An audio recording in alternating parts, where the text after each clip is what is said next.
إفريقيا تحبس أنفاسها والغرب يترقب في قلق. صمتت الألسنة والعقول وأصبحت فوهات المدافع هي من يتحدث. شعب دولة يتورط في مغامرة خطيرة دون أن يؤخذ رأيه فيها. ألسنة اللهب تشتعل ورائحة الدم تفوح في كل مكان. الكل يريد السلطة، بينما لا أحد يرى مأساة شعب كامل وكأنه ركب سيارة ضلت الطريق ودخلت به في نفق مظلم لا يكاد يرى كفيه من شدة الظلام. ما هي آخر تطورات الحرب السودانية؟ وهل دخلت مصر عسكريا على خط الأزمة؟ وهل الشعب السوداني على وشك السقوط في غياهب حرب أهلية لا يعرف مداها، أم أن السيارة ستخرج به من نفق مظلم بأمان؟ لتعرف إجابة كل تلك الأسئلة تابع الفيديو للنهاية. لا أحد في مأمن والمنازل تتحول إلى سجون. بينما كان غبار المعارك يعلو بين الجيش السوداني بقيادة الفريق عبد الفتاح البرهان وقوات الدعم السريع بقيادة محمد حمدان ديغلو والشهير بحمدتي، وقع في الساعات الأولى من الصراع أكثر من 56 قتيلا ومئات الجرحى، بينما تشكك صحيفة نيويورك تايمز في عدد الضحايا قائلة إن الرقم المعلن ليس الرقم الحقيقي، وإنه قد يعبر عن عدد الضحايا المدنيين فقط، بينما لم يتم احتساب الضحايا العسكريين الذين وقعوا في خضم هذا النزاع المسلح والذي يندلع الآن في كل مكان بالخرطوم ووسط مناطق أغلبها مكتظة بالمدنيين الأبرياء. كان الصراع شرسا لدرجة أن السفير الأمريكي بالسودان جون جيدفري اختبأ مثل جموع الشعب السوداني من شدة صوت الرصاص، ليصبح الشعار السائد في الخرطوم الآن: لا أحد في مأمن من الرصاص، حتى وإن كنت سفيرا لأقوى دولة في العالم. وعلى مضض وتحت وطأة إجبار المجتمع الدولي، اتفق الجيش السوداني وقوات الدعم السريع على فتح مسارات آمنة لمرور الحالات الإنسانية ل4 ساعات فقط. مر الوقت سريعا وانتهت المدة المحددة ليعود الوضع كما كان عليه ويسيطر الهلع في كل مكان، وتحولت منازل السكان المدنيين إلى سجون يقف أصحابها خلف قضبان الرصاص المتناثر من جديد. فمن يغامر بالنزول إلى الشارع فكأنما يغامر بحياته كلها. الضباب سيد الموقف. بلغ الظلام ذروته ليسيطر الضباب على المشهد في النهاية، ويبدو أن الحقيقة قد دفنت في الرمال تحت أقدام الجنود وآليات الدمار.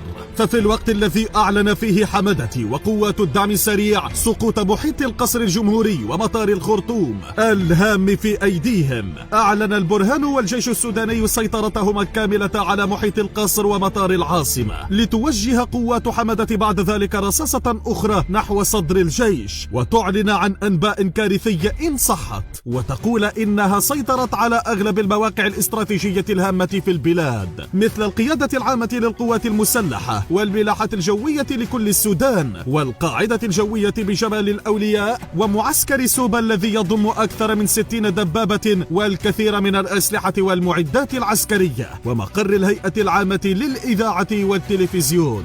ليأتي الرد سريعا من الجيش السوداني وينفي كل تصريحات حمدتي ويعلن أن لا وجود لقوات الدعم السريع في تلك المواقع الاستراتيجية، وأن كل المواقع العامة في السودان تقع تحت سيطرة الجيش بقيادة عبد الفتاح البرهان. ليأتي بعد ذلك دور السلاح الأقوى: سقوط السودان والقبض على البرهان.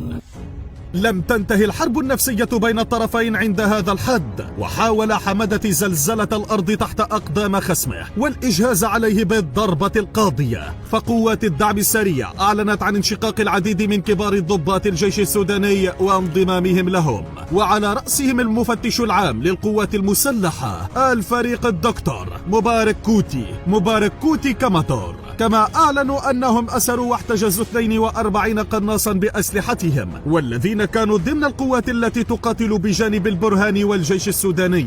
وبلغت الخطورة ذروتها عندما أعلنت قوات الدعم السريع أنها سيطرت على كل مقار الجيش السوداني وحددت مكان اختباء عبد الفتاح البرهان وشمس الدين الكباشي عضو المجلس السيادي السوداني ومحمد عثمان الحسين رئيس هيئة أركان الجيش، وأنه جاري العمل للقبض عليهم وسيكون مصيرهم إما الموت وإما المحاكمة. كادت هجمات قوات حمدة الدعائية أن تزلزل أرض الخرطوم، فالأخبار التي أعلنتها قوات الدعم السريع إن صح تعني سقوط العاصمة في أيديهم، وبالتالي سقوط السودان كله وإنهاء المعركة لصالحهم. ولكن لم يأتي رد البرهان كثيرا، فقد نفى الجيش كل تصريحات الدعم السريع وأكد أن البرهان في مكانه لم يختبأ، بل وأعلن الجيش أنه هو من سيطر على جميع مقار قوات الدعم السريع، وأنه على وشك اكتساح قوات حمدة وإنهاء المعركة وحسمها لصالحه. وحتى الآن لا أحد يدري ما يحدث على أرض السودان بالضبط، ويبدو أن أشهر القادة العسكريين كانوا على حق عندما قالوا الحصول على الحقيقة وقت الحرب هو درب من المستحيل. مصر على خط الأزمة. اجتاحت شرارة الغضب المجتمع المصري مع انطلاق الأحداث الدامية في الخرطوم، خصوصا عندما أعلنت قوات الدعم السريع سيطرتها على مدينة مروي واحتجازها لمجموعة من ضباط وجنود الجيش المصري الموجودين بالمنطقة في إطار المناورات العسكرية المتفق عليها بين السودان ومصر. كما أن السودان تعد من أهم الدول الحدودية بالنسبة لمصر، لا سيما وأنها تشاركها أزمة سد النهضة، وبالطبع لا تريد السلطات المصرية وجود أي تأثير على رئيس السودان في الأزمة. فكيف ردت مصر؟ لم تمر الواقعة على مصر مرور الكرام، فقد حذر الرئيس المصري عبد الفتاح السيسي قوات الدعم السريع من المساس بالجنود المصريين بأي سوء، وأنه لن يحدث أي تهاون في حق أي جندي مصري، ليعلن حمدة بعدها أن كل الجنود والضباط المصريين في أمان تام، وأنه تم الحفاظ عليهم حتى لا يصابوا بأي أذى، وسيتم تسليمهم للقيادة المصرية بسلام فور هدوء الأوضاع. لكن في اليوم التالي للحرب حدث ما لم يكن في الحسبان، فقد سيطر الجيش السوداني على مروي وهربت قوات الدعم السريع آخذة معها الجنود المصريين وتحفظت عليهم في مكان آخر، ليشتد غضب المصريين ويدخل حمدة وقواته في مغامرة لا يعرف عقباها. هل ثأر الجيش المصري على غرار شمشون الجبار؟ يحاول حمدة إما الانتصار وإما أن يهدم المعبد عليه وعلى أعدائه، ولكن يبدو أن المعبد سينهار على رأسه وحده.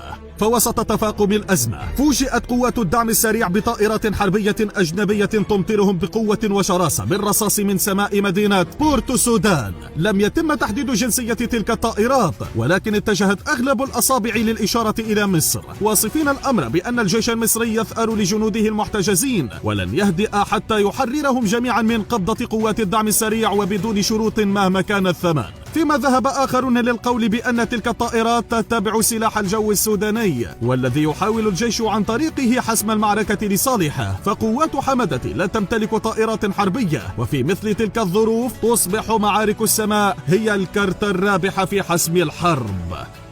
هل هو تآمر على مصر؟ في فضيحة مدوية بدأت صحيفة هآرتس الإسرائيلية النشر عن تطورات الموقف في السودان، وقالت إن هناك احتمالا كبيرا لأن يكون حميدتي عميلا ويتعاون مع الموساد الإسرائيلي. ونشرت جريدة الشرق الأوسط قائلة أن ما يحدث في السودان وفي حال وقوع السودان في غياهب حرب أهلية أو وصول حميدة إلى رأس السلطة قد يؤثر الوضع الجديد على قرارات السودان واستراتيجيتها في أزمة سد النهضة المصيرية. ورغم أن كل هذه تعد آراء واجتهادات، فإن هناك بعض الإشارات التي قد تؤيد تلك النظريات. فحميدة من المناصرين لعملية تطبيع العلاقات بين السودان وإسرائيل، كما أنه يعلم جيدا مدى أهمية السودان بالنسبة لمصر في أزمة سد النهضة، وأن مصر تعتمد بطريقة أو بأخرى على مساندة السودان وتوحيد قراراتها معها في الأزمة، في الوقت الذي انتشرت فيه أقوال كثيرة تشير إلى أن إسرائيل تدعم أثيوبيا في ملف سد النهضة، وأنها لا تريد لمصر أن تنهي تلك الأزمة سريعا. في النهاية لا يزال المشهد على أرض الخرطوم ضبابيا، ولا أحد يدري أين الحقيقة. ولكن بعيدا عن هذا الصراع نأمل أن يلتفت الطرفان إلى أمن الشعب السوداني قبل أن يعبي أعينهم بريق كرسي السلطة. في رأيك إلى أين ستسير الأمور في الخرطوم؟ وهل كان الجيش المصري هو صاحب اليد الخفية التي قصفت قوات حميدة، أم أنه الجيش السوداني عن طريق جعل طائراته الحربية مجهولة بطريقة أو بأخرى